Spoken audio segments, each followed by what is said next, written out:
नमस्कार दोस्तों, मैं हूं अभिषेक और आप देख रहे हैं सॉल्व टैक्स प्रॉब्लम। दोस्तों, आप देख सकते हैं यहाँ पे क्या लिखा हुआ है, goods transport agency GTA under GST. आप सबको पता है आरसीएम को लेके जो मैं डिस्कशन सीरीज स्टार्ट कर रहा हूं, ऑलरेडी उसका 2 वीडियो अपलोड हो चुका है और ये है थर्ड पार्ट और most important part, goods transport agency GTA under GST. दोस्तों, जाहिर सी बात है, ट्रांसपोर्टेशन चार्ज बिना आप एक बिजनेस को सोच भी नहीं सकते। आप जब परचेस करके ला रहे हो गुड्स या फिर आप अपना फिनिश गुड्स को बेच रहे हो तो ट्रांसपोर्टेशन बहुत इंपॉर्टेंट हिस्सा है। और जहां पे ट्रांसपोर्टेशन का बात आता है, गुड्स ट्रांसपोर्ट एजेंसी यानी जीटीए वहां पे चला आता है और साथ ही में क्या आता है, आरसीएम। ठीक है, मगर यहाँ पे काफी सारा चीज डिस्कस करने को है दोस्तों। देखिए, अगर मैं सिर्फ और सिर्फ बिजनेसमैन के पहलू से देखूंगा और आप जीटीए से सर्विस ले रहे हैं, उसको कैसे एंट्री करेंगे इसके बारे में बोलूंगा दोस्तों, तो ये कंप्लीट नहीं होगा। मैं हर किसी के लिए यहाँ पे बोलना चाहता हूँ। तो मेरा जो ये जीटीए का जो सीरीज होगा, 2-3 वीडियो में अपलोड करूंगा, अकाउंटिंग एंट्री भी मैं यहाँ पे समझाऊंगा। उस पर मैं बिजनेसमैन जो जीटीए से सर्विस ले रहा है उसके बारे में बोलूंगा, और जीटीए जो बिजनेसमैन को सर्विस दे रहा है, ट्रांसपोर्टेशन सर्विस दे रहा है, उसके बारे में भी बोलूंगा। दोनों अपने अपने बुक्स में कैसे एंट्री करेंगे उसके बारे में भी बोलूंगा दोस्तों। तो ठीक है दोस्तों, वीडियो को स्टार्ट करते हैं। देखिए, सबसे पहले बता दूं, हर कोई जीटीए नहीं होता है। ट्रांसपोर्टेशन सर्विस आप दे रहे हो ठीक है, पर आप जीटीए हो कि नहीं हो उसके लिए दोस्तों आपको देखना पड़ेगा थोड़ा सा। यहाँ पे ये नोटिफिकेशन जो आया था, notification number 11/2017 central tax rate dated 28 जून 2017, क्या बोला गया था उसमें, Goods Transport Agency means any person who provides service in relation to transport of goods by road। ध्यान से देखिए, in relation to transport of goods by road and issues consignment note by whatever name called। ठीक है, मतलब यहाँ पे GTA कौन है, नंबर 1 वो गुड्स का ट्रांसपोर्ट करेंगे बाय रोड, नंबर 2 जो कि बहुत इंपॉर्टेंट है, कंसाइनमेंट नोट इशू करेंगे। अब देखिए, गुड्स का ट्रांसपोर्टेशन तो काफी सारे लोग करते हैं, पर जो लोग कंसाइनमेंट नोट इशू करेंगे वो ही कहलाएगा गुड्स ट्रांसपोर्ट एजेंसी जीटीए। ठीक है, अब दोस्तों आप एक जीटीए हो, मतलब आप बाय रोड गुड्स को ट्रांसपोर्ट करते हो और आप कंसाइनमेंट नोट भी इशू करते हो, आप जीएसटी में रजिस्ट्रेशन भी ले लिए। अब आपके लिए रेट कौन सा एप्लीकेबल होगा, यहाँ पे 2 तरह का रेट होता है, 5% और 12%। It is totally depends on input tax.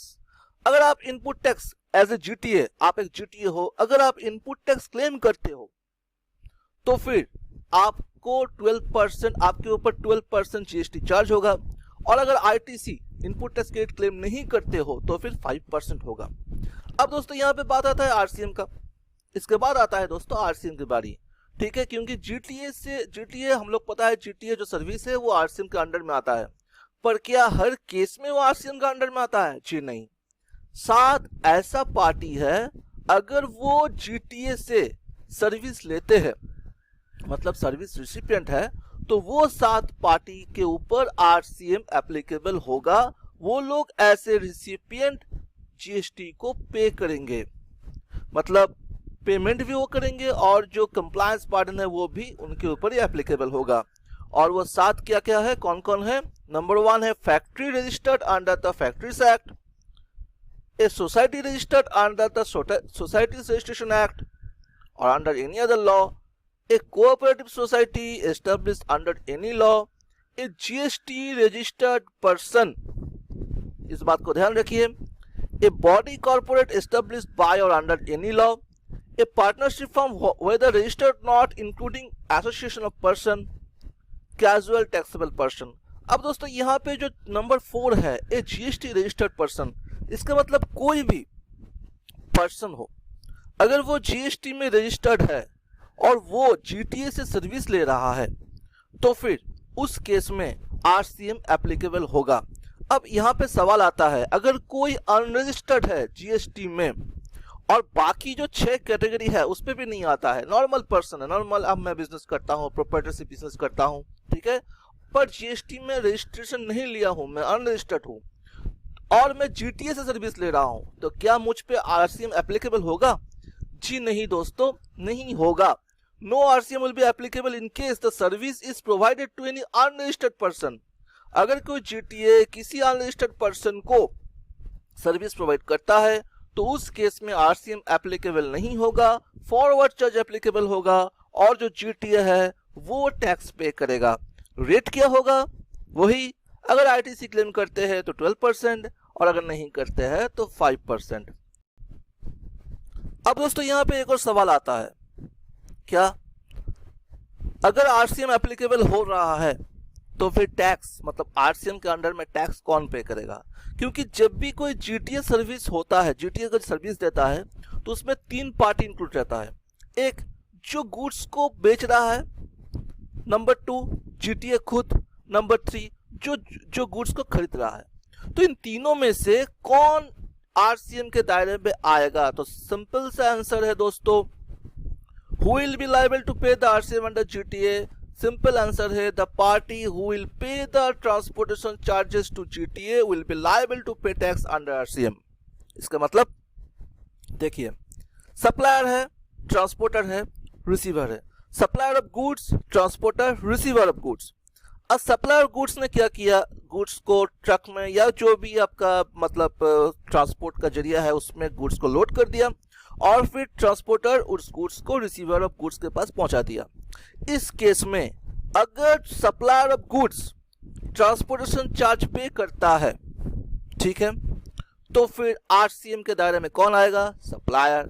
और अगर receiver of goods transportation charge पे करता है तो फिर आरसीएम के दायरे में कौन आएगा?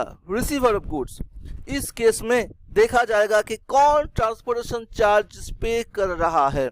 इस बात का ध्यान आपको रखना है हमेशा, ठीक है। अब दोस्तों यहाँ पे जैसे हम लोग आरसीएम की बात करते हैं तो एक और बात यहाँ पे चला आता है, एक लिमिट। हम लोग हमेशा इसके मतलब कंफ्यूज रहते हैं।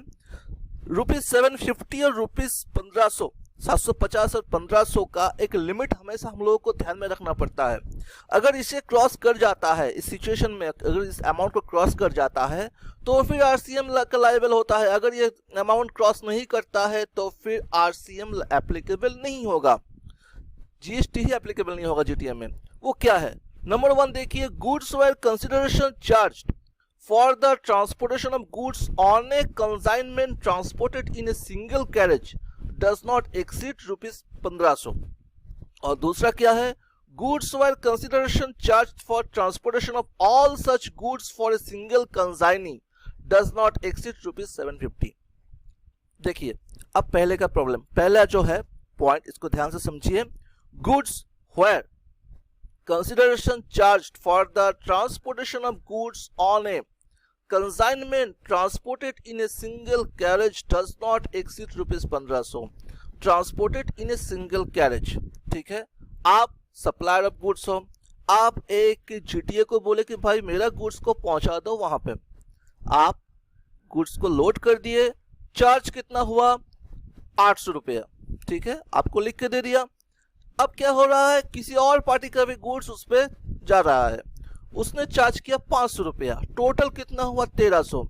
अब देखिए यहाँ पे बोल रहा है डज नॉट एक्सीड ₹1500, 1500 क्रॉस नहीं हुआ, मतलब जीएसटी एप्लीकेबल नहीं हुआ और आरसीएम भी एप्लीकेबल नहीं हुआ। इस बात का ध्यान रखना है आपको। अब देखिए सेकंड ऑप्शन लेता हूं, आपका भी 800, दूसरे पार्टी का भी 800, सिंगल कैरेज में जा रहा है, ठीक है। इसमें क्या हो गया? 1500 क्रॉस हो गया दोस्तों। अब यहाँ पे जीएसटी एप्लीकेबल, आरसीएम भी एप्लीकेबल। मगर दूसरे पॉइंट पे क्या हो रहा है? दूसरे पॉइंट में हो रहा है कि all such goods for a single consignee, उस गाड़ी में सिर्फ आपका ही गुड्स जा रहा है, किसी और का नहीं।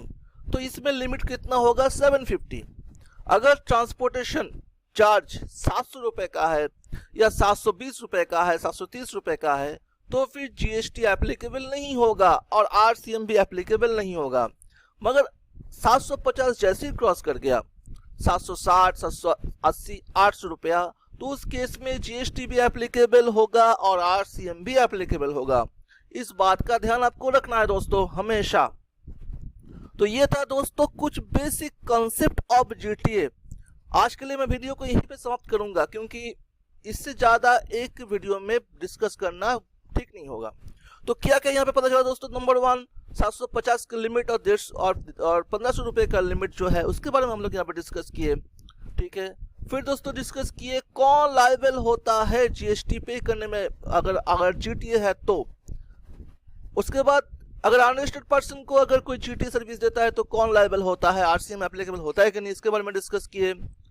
फिर दोस्तों डिस्कस किए कि कौन कौन से पर्सन हैं जिनके ऊपर RCM on GST service applicable होगा। फिर दोस्तों डिस्कस किए जीटीए का जीएसटी रेट क्या होता है, और फिर डिस्कस किए कि जीटीए कौन होता है। तो ये था दोस्तों आज का वीडियो। आशा करता हूं दोस्तों आपको वीडियो पसंद आया होगा। अगर पसंद आया तो लाइक कीजिए, शेयर कीजिए दोस्तों, और सब्सक्राइब करना, बेल आइकन प्रेस करना मत भूलिए।